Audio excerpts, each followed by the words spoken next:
if you do, if you still do when the ability goes to when the ability wants to resolve, it will get the +1. If not, it does not get the +1. That if statement, when thing, when trigger condition,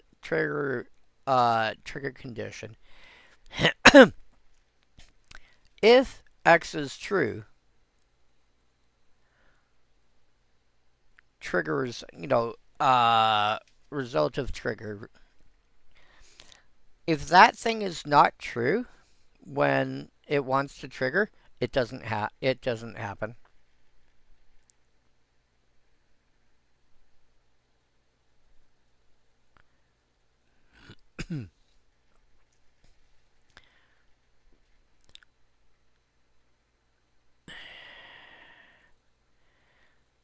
Yeah, and if it's not true when the ability goes to resolve, you don't get it. So, that being said, you're looking at a 2/2 death touch for 2 mana is fine. The possibility of it being a 3/3 death touch for 2 mana is really good. If you've got enough creatures that are,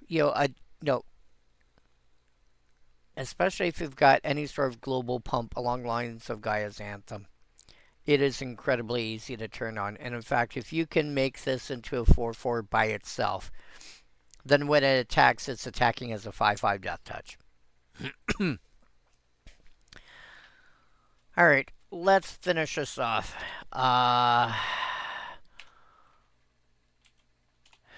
Let's see here. ID gold. Minus color. Gold minus color C. Believe that's correct. Yeah, 12 cards. These we can get through really quickly. Smoke Teller. If you're in Simic, consider throwing a copy of this in anyway. Even if you think it'll never be relevant, there'll be that odd time when somebody's going to show up with a morph deck and you can go, I know what you've got there. Oh no. Okay. And now they have to play around the fact that you can potentially know every card that they've got. Skullkin. 4 mana for a 2/2 flyer. Pay 3 and sack it to 2 damage to any target. Less interested in this. I think it's a little overcosted either way you slice it. But it's not bad. I just prefer the Smoke Teller for this sort of thing. Unyielding Krumar, 4 mana for a 3/3 Orc Warrior in black, but you can pay white and one other to give it first strike to end a turn. Again, first strike, severely overlooked, severely underrated. If you have no other way, if you don't have any other options, it is a perfectly viable creature. Firehoof Cavalry. 1 white for a 1/1 human berserker. But you can pay a red +3 and give it +2/+0 trample to end a turn. Ideally, find a way to give this thing first strike. You're in white and red. That should not be difficult. And then that ends up getting to be absolutely silly. Activating it once will bring it to 3/1. Activating it to a second time will get it to a 5/1. But having trample twice doesn't do anything special. But get this thing first strike, and it can suddenly become an absolute house given a chance. Leaping Master. 1 red +1 for a 2/1. Pay white +2 to give it flying till end of turn. Surprisingly, this kind of ability normally falls upon blue to grant flying. This is a white card that does it.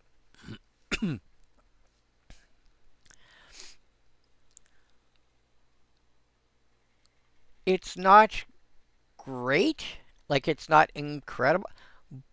but you're going to find that more useful than it first appears. Bloodfire Mentor. Again, going back to the idea of playing archetypes in color schemes that don't normally get them. This is red card with a blue activated ability. It's a 3 mana 0/5. That does not say it has defenders, so the assumption is going to be, well, I can only block with it. Put it in a deck that's, greater than or equal to Is It? That's built around like toughness matters. And you basically have a 3 mana 5/5. If you can get it vigilance somehow, you've also got the ability in, the blue based ability of looting. Every so often. Mardu Hateblade. This thing is, for 1 white, you get a 1/1 with a black to activate ability of saying, hey, by the way, Death Touch. You're in white, humans and warriors, getting this first strike. Like, the number 1 ability you want on a card like this is first strike. Giving it Death Touch is then just, it's a death sentence. People they're just going to let it through. They're going to take 1 every time. Mardu Warshrieker. 4 mana for 3/3. When it enters, so if you successfully raided this turn, you get 1 of each of the Mardu colors to your mana pool. If you can reduce the cost of this somehow, then this generates mana.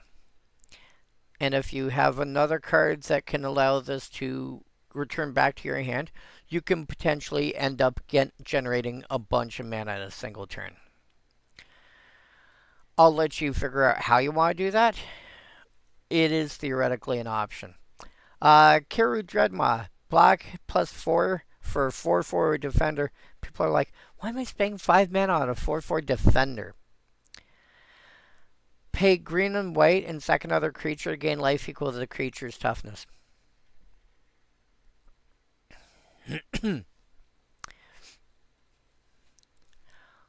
is a sack outlet. It is life gain. The defender the defender is debatable on whether or not you actually want to do anything with it. I am less enthused by this card than a lot of other people. I find a lot of these other cards a lot more interesting. That being said, on the flip side, Archer's Parapet. Green +1 for a 0/5 defender. Black and 1 tap. Each opponent loses 1 life. Isn't that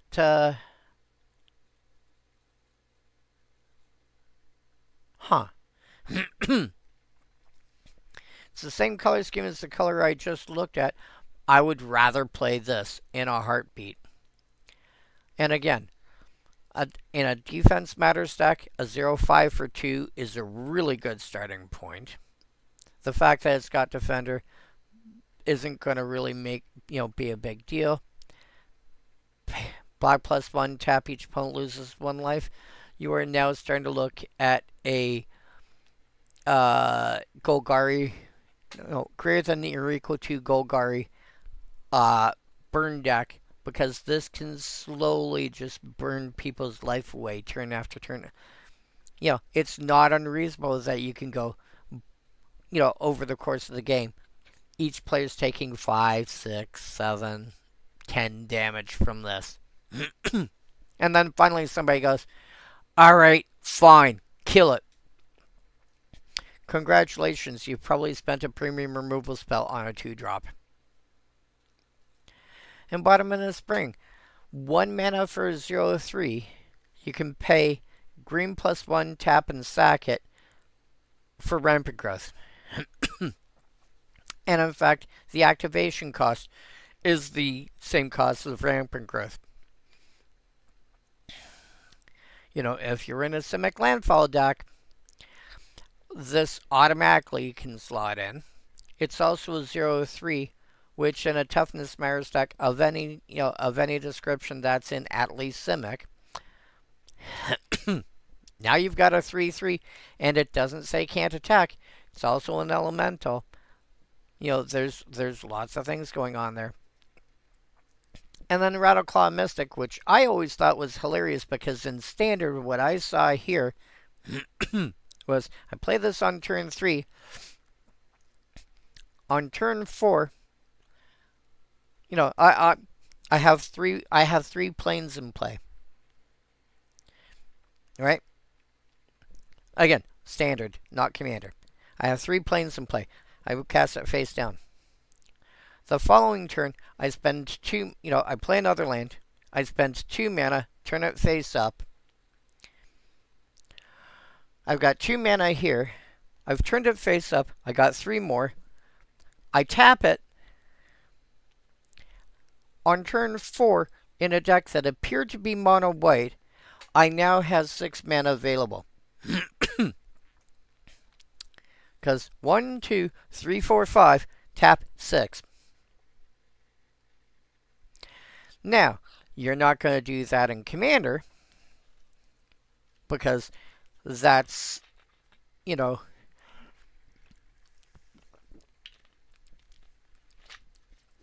you're looking at a I'm mentally thinking of this as turn it face up, tap, add 3. I spend 2, I turn it face up, I get 3, and then I tap it for 1. The color scheme doesn't matter for me at that point. And even if I can't get a land drop that turn, I still have access to 5 mana. White plus 4, which is not wholly unreasonable at that point.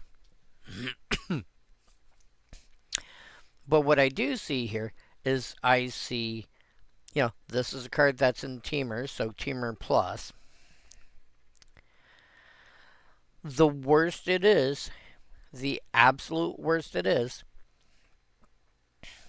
it's a 2/1, it's almost a 2/1 Birds of Paradise in Teamer that you can cast face down earlier. And then at some point when you need a sudden boost of mana, you go, okay, I'll spend 2, turn this face up, get 3, and by the way, tap it, and get a 4th out of it.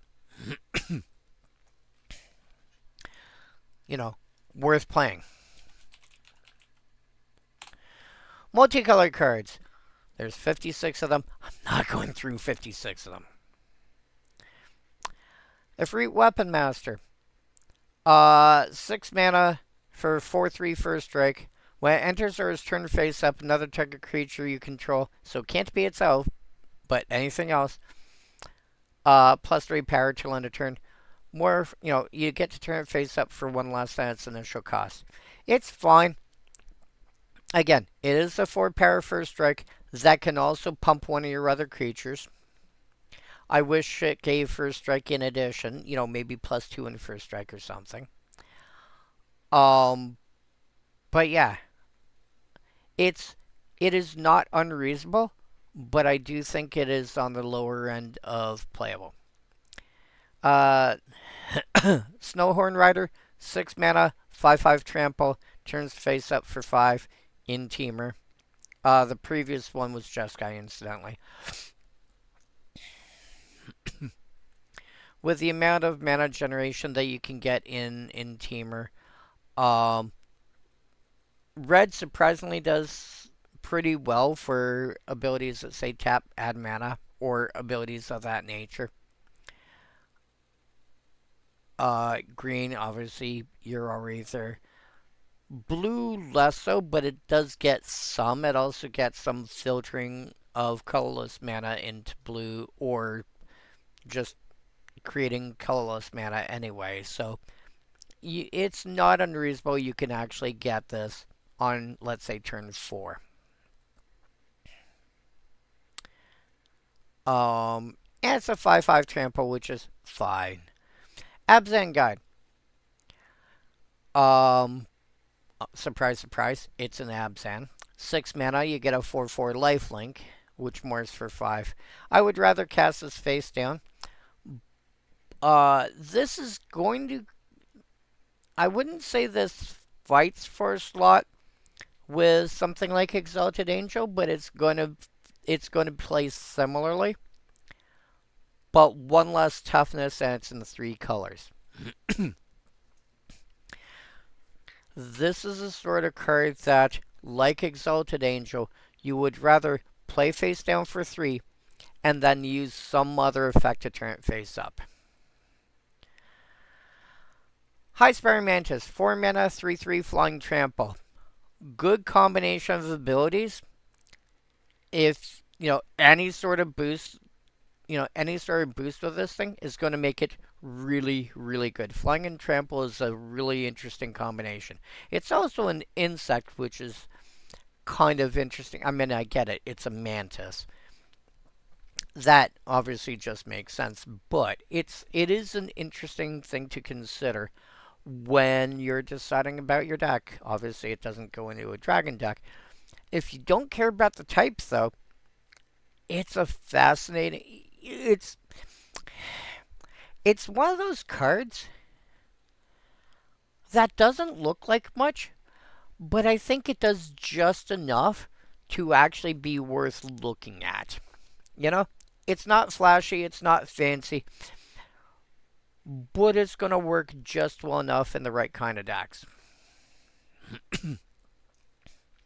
Again, you're going to want stuff along the lines of whatchamacallit, Glorious Anthem and the like that can pump all your creatures, etc.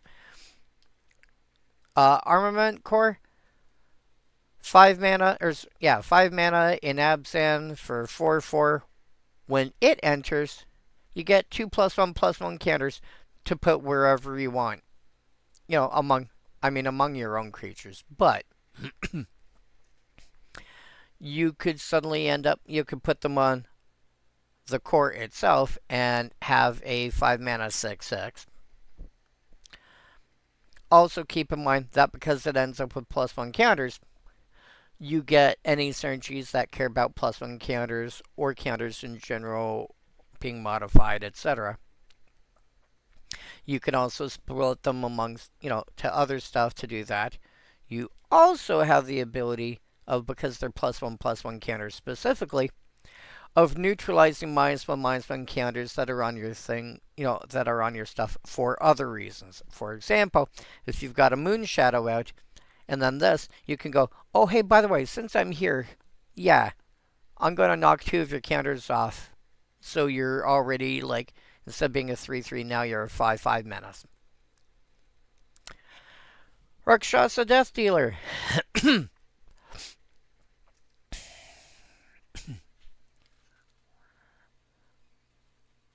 Huh. Whoops. I'm curious about this. Why? Open link in new tab.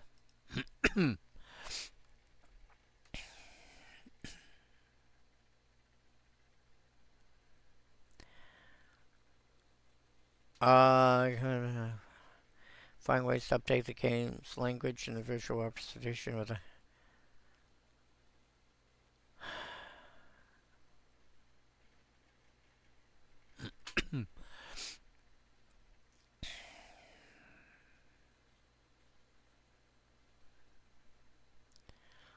Why?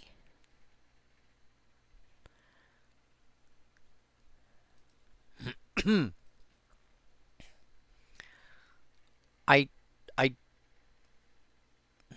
I don't get it. Anyway, green and green and black to cast. 2/2. Green and black for both of its abilities. Giving it +2/+2 till end of turn, which feels not unusual. Like you're looking at a shade style ability, but it's also kind of pump that green and black can both get, so that makes sense. Also, green and black to regenerate, which they both get, and feels not unreasonable for a 2 mana 2/2 creature. especially considering Commander we're getting, you know, mana of each, you know, having two colors, especially since you're looking at red and black, the, or sorry, green and black rather, the two colors that have lands that say, hey, by the way, all lands are this land type in addition to their others. Urborg Tomb of Yawgmoth makes all lands into swamps in addition to their other types. Yavimaya Cradle of Growth makes all lands in a forest in addition to their other types. Having access, if you've got, you know, either or heaven forbid, both of those in play, and they don't have to be yours, this ends up being just like a 2 mana 2/2, 2:+2/+2, 2: regenerate. This will end up being very interesting. Yeah, I used to go into cat decks. Apparently, it's just a demon these days. Don't really get it, but that's another story. Bear's Companion. This is a card you flicker. Bear's Companion.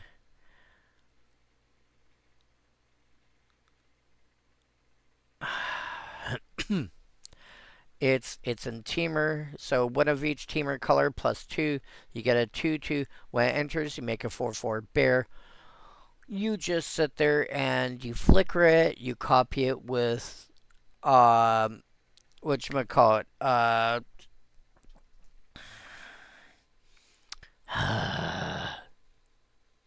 damn. Kiki Jiki or Splinter Twin, or heaven forbid you get Ortheon. You have Ortheon, and you go, hey, by the way, I'm going to make 5 copies of the Bear's Companion. Okay. And they have haste and okay, fine, that's fine. By the way, each one comes along with a 4/4 token. What? Yeah. This you throw into a deck to just keep making. Yeah. You find a way to keep reusing that every turn. Rakshasa Vizier. 5 mana in Sultai for 4/4 demon. Whenever one or more cards are put into exile from your graveyard, put that many +1 counters on this creature. In other words, somebody goes, I'm going to eat your graveyard. Okay, give me a sec. How many cards is that? 10? Cool. This gets 10 +1 counters on. What?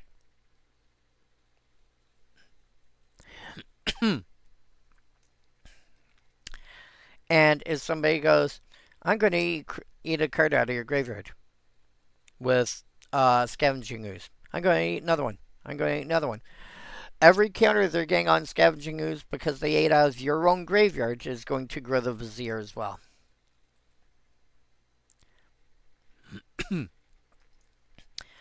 Abomination of Gadul. Again, we're in Sultai for 6 mana, or you can morph it for 5. You get a 3/4 flyer. Whenever it deals combat damage to a player, you may draw a card. If you do, discard a card. In other words, every time you hit somebody with this thing, you may loot. Well, I mean, it's not great, but it is a 3/4 flyer, which is not a terrible stat line. And every time it hits somebody, you can dig another card deeper into your deck. And also, because you're in Sultai and you're discarding, it's not unreasonable that, hey, by the way, I hit you. Oh, I draw and I discard this. After combat, I reanimate that thing. Not an unreasonable play pattern. Kara Lichlord. 6 mana 4/4. Again, you're in Sultai. At the beginning of your upkeep, you may pay black +2. If you do, you get to reanimate a creature from your graveyard, but it's a random creature. You don't get to choose. It's that one. Flying, Trample, and Haste. But if it leaves the battlefield for any reason, you exile it instead. and you X out the beginning of your next end step if nothing else happens. So the ideal situation is you reanimate a thing, and then with the end of beginning of the next end step trigger on the stack, you also have Conjurer's Closet in play. You let the closet resolve first, flicker it, and now you get to keep it.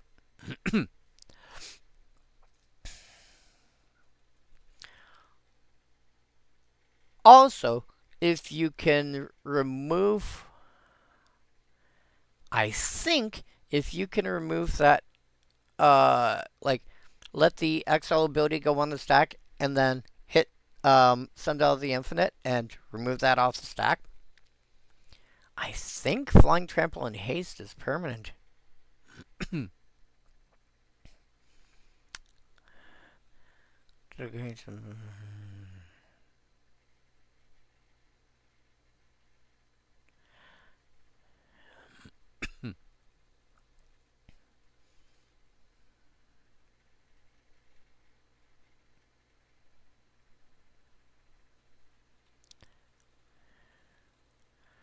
Also, that can be stifled.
I'm pretty sure it keeps those abilities permanently if you can remove that ability.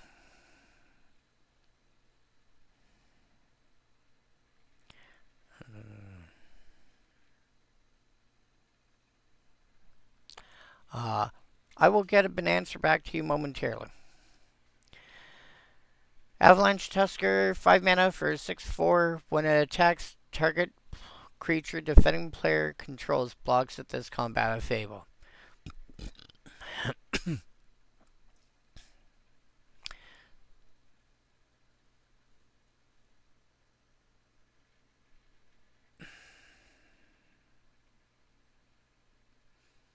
Just give me something to croak about. So basically, this attacks, and you go, hey, by the way, that thing has to block me. Wait, what? That thing has to block me. By the way, I'm a 6-power creature. Deal with it. So, yeah. That is... Yeah, that is a way because your creature ends up being usually bigger than a lot of your opponent's stuff. Usually. At some point it won't be. But it's a 5-drop. I would assume, and you're playing green, and you're playing commander. I would assume that you're probably playing this on turn 4 and attacking on turn 5. Your creature is probably bigger than stuff that's already out there.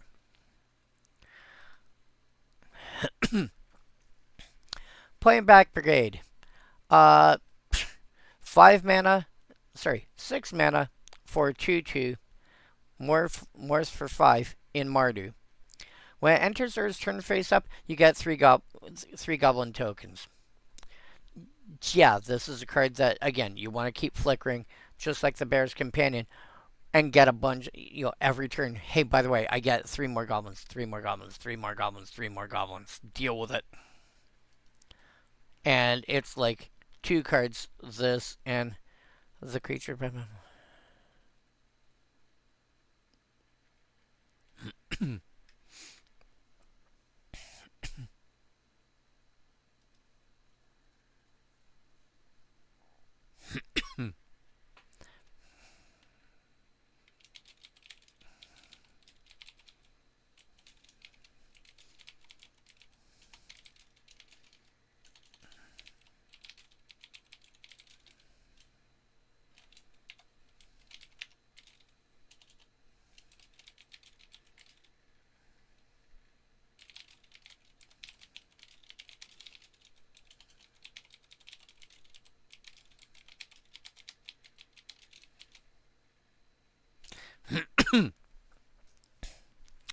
So yeah. Got an answer back. If you are able to, if basically if this part doesn't come into play, and you're just worrying about the end of turn trigger, because this is a triggered ability. If you can deal with that triggered ability somehow, the creature that you brought back permanently has flying, trample, and haste. Alright. How about artifact? Are there any? No, these are all colored artifact or colorless artifacts.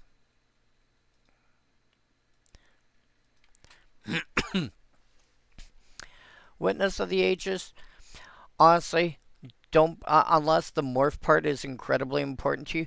Don't bother. You can get a 4/4 for 5 now. I think it's called Stone Golem. Ghostfire Blade. 1 to cast, 3 to equip. Equip creature +2/+2 is fine in and of itself. 2 less to cast if it targets a colorless creature. In other words, if you're trying to equip a colorless creature with the blade, then it's only 1 to equip.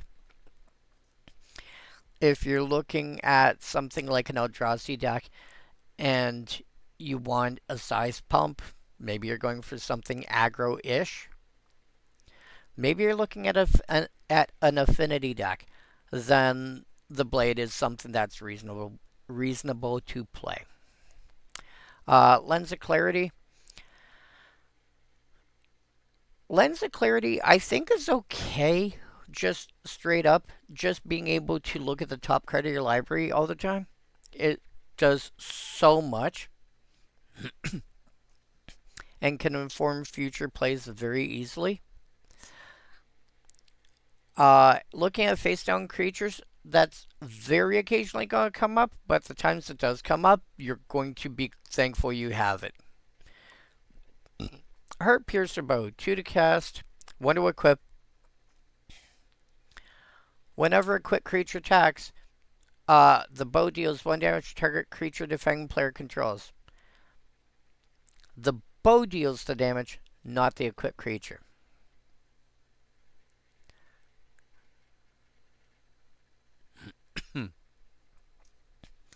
It is a thing to keep in mind. The 5 banners all work the same way.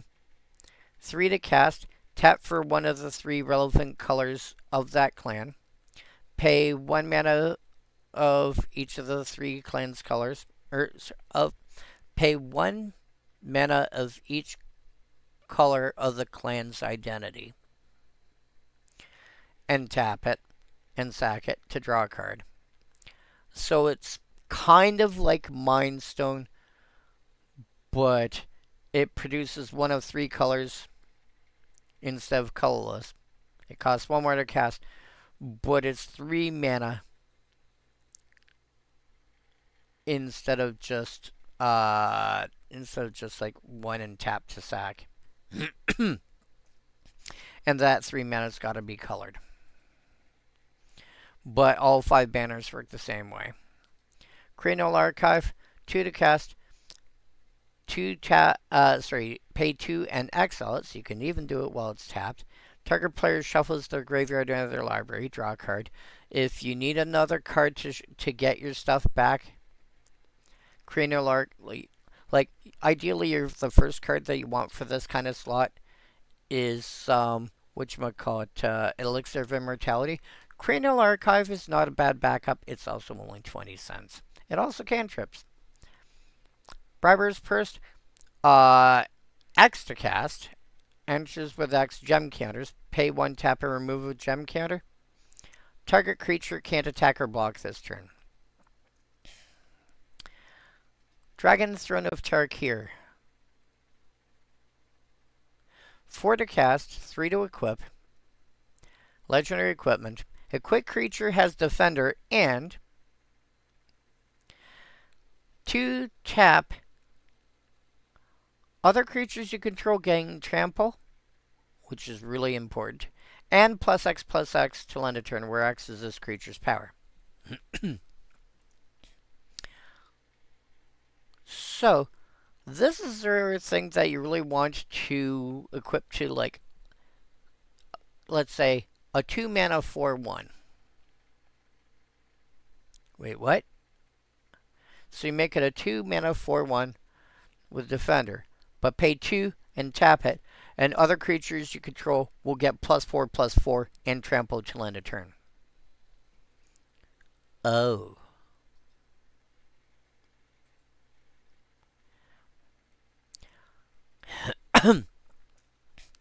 Yugen's Nexus, 5 mana, legendary artifact. If a player would begin an extra turn, they skip it. And if this would hit the graveyard, instead you exile it and take an extra turn. Oh. Oh no.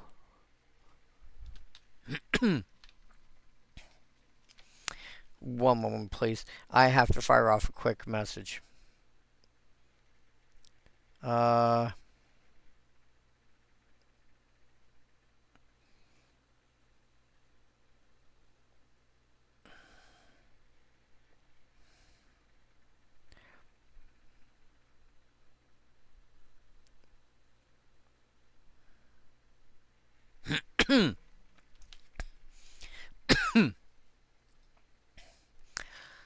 And the Altar the Brood. Oh, cool. I had a permanent enter. Everybody else, mill, please. If you're looking to build a mill deck, this should at least be a consideration, a strong consideration, and probably, should probably be in most mill decks. And then we hit land, and the lands are going to be real simple and real easy. And let us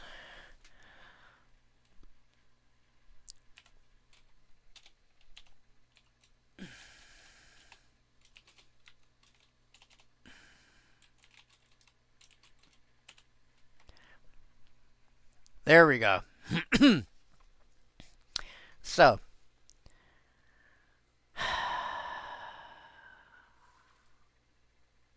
oh, okay. 16. Got it. So, first of all, there's the 5 lands that are all associated with one of the 5 clans. Each one, non-basic land, no basic land types, enters tapped, taps for one of the 3 relevant colors.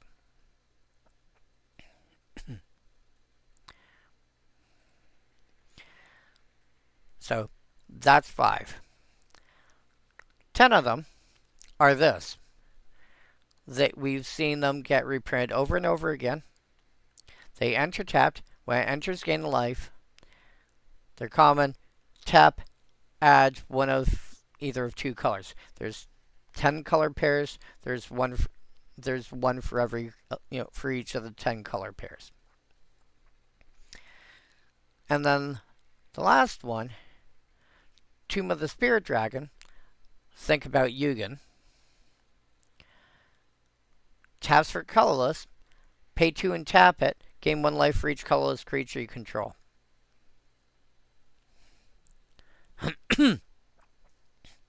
No, because that's the entire point of the format. Sorry, something I saw elsewhere. Anyway, yeah, so if you're playing a deck based around colorless, it's really simple to throw. Oh, look, I incidentally gain like 6 life every turn or whatever into your colorless deck. And then next week we have Fate Reforged. And this is where time shenanigans happen. And, yeah.